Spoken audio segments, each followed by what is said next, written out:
Hello everyone, આજે આપણે બનાવીશું ખીલોડાનું શાક. તેની માટે તમે જોઈ શકો છો મેં અહીંયા ખીલોડા સમારી લીધા છે, લાંબા લાંબા પાતળા પાતળા. હવે આપણે બટાકો સમારી લઈશું તેની માટે. તો બટાકા પણ તમે જેવી રીતે તમે ફ્રેન્ચ ફ્રાઈસ બનાવો છો તે રીતે તમારે બટાકા પણ કાપી લેવાના છે, જે રીતે તમે ફ્રેન્ચ ફ્રાઈસ બનાવો છો. અહીંયા મેં તમને બતાવું છું. ફ્રેન્ચ ફ્રાઈસની શેપમાં તમારે કટ કરવાના છે બટાકાને. જી હા, ફ્રેન્ચ ફ્રાઈસની શેપમાં તમે કટ કરજો, જેનાથી તમારા બટાકા જલ્દી પાકી જશે. તો અહીંયા જોઈ શકો છો મેં બટાકા કાપી લીધેલા છે. તમે જોઈ શકો છો બટાકા મેં કાપી રહીશું. તો ચાલુ કરીશું આપણે હવે ખીલોડાનું શાક બનાવવાનું. અહીંયા મેં ગેસ સળગાવીને કઢાઈ મૂકી દીધી છે. કઢાઈને તપવા દઈશું. કઢાઈ તપી જાય એટલે એમાં તેલ એડ કરીશું.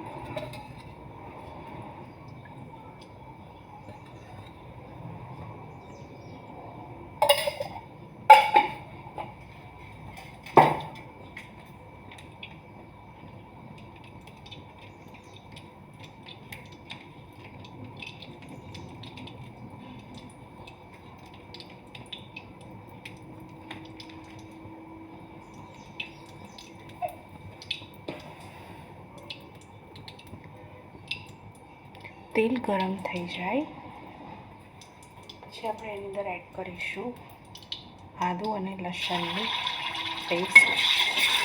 તેને 10 સેકન્ડ માટે સાંતળી લઈશું. પછી અંદર આપણે એડ કરીશું અજમો.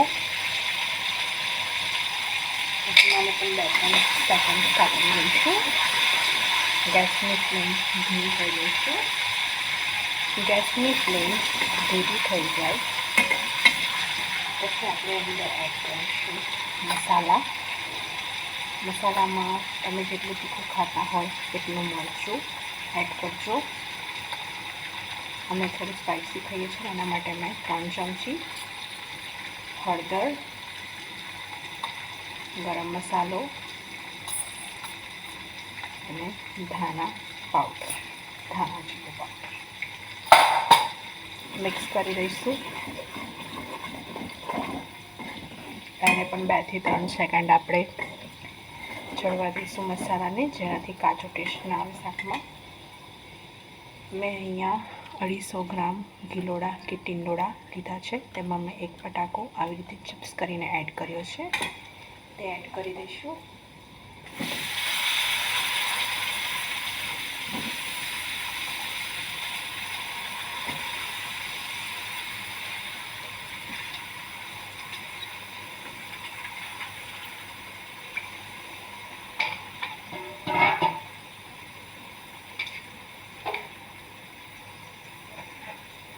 પછી આપણે શાકને મિક્સ કરી દઈશું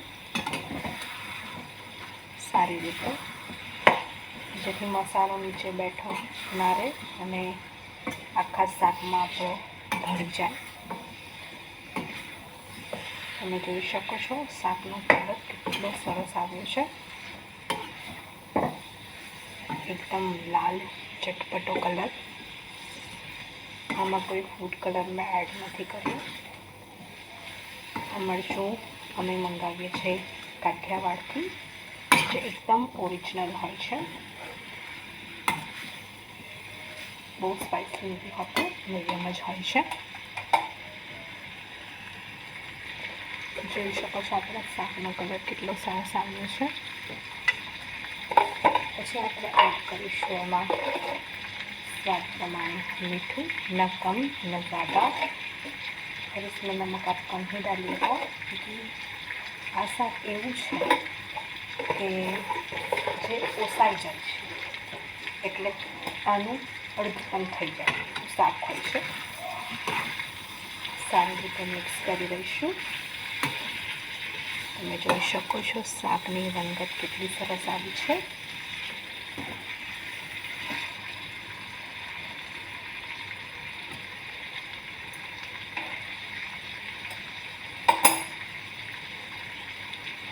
આપણે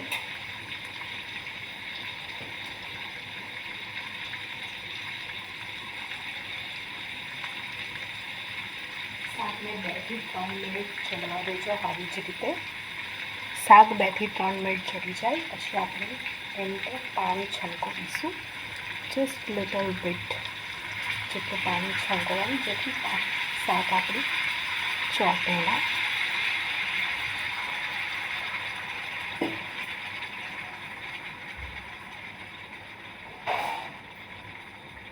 પછી આપણે એક થાળી લઈશું અને ઢાંકી દઈશું અને એની ઉપર પાણી રેડી દઈશું. આ શાકને વરાળથી થવા દેજો તો બહુ સરસ થશે. આ શાકને તમે વચ્ચે વચ્ચે ચેક પણ કરતા રહેજો. શાક ચોંટી ના જાય એનું ખાસ ધ્યાન આપજો, કારણ કે જો શાક ચોંટી જશે તો શાકનો જે ટેસ્ટ છે તો ડિફરન્ટ થઈ જવાની શક્યતા છે. તેની માટે શાકને વચ્ચે વચ્ચે હલાવતા રહેજો. એકવાર ટ્રાય કરજો, બહુ સરસ, બહુ ચટપટું બને છે શાક. આ છે અમારી અસલ ગામડાની રીત, તમે કહી શકો છો. આમ તો નોર્મલી બધા આ જ રીતે બનાવતા હોય છે. જોઈ શકો છો તમે કે આપણું કેટલો સરસ, તમે જોઈ શકો છો બટાકા પણ ચડી ગયા છે, જોઈ શકો છો. અને ટીંડોળા પણ આપણા સરસ રીતે એવા ચડી ગયા છે. એકદમ ચટાકેદાર એવું મોઢામાં પાણી આવી જાય એવું આપણું શાક રેડી છે.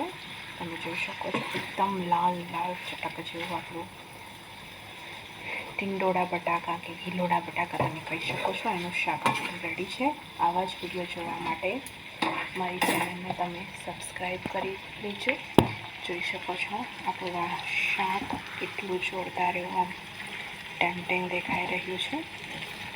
આવા જ વિડીયો જોવા માટે મારી ઓલ ઇન વન ચેનલને સબસ્ક્રાઈબ કરી લેજો, બેલ આઇકન દબાવી લેજો. Please support, like, share and subscribe.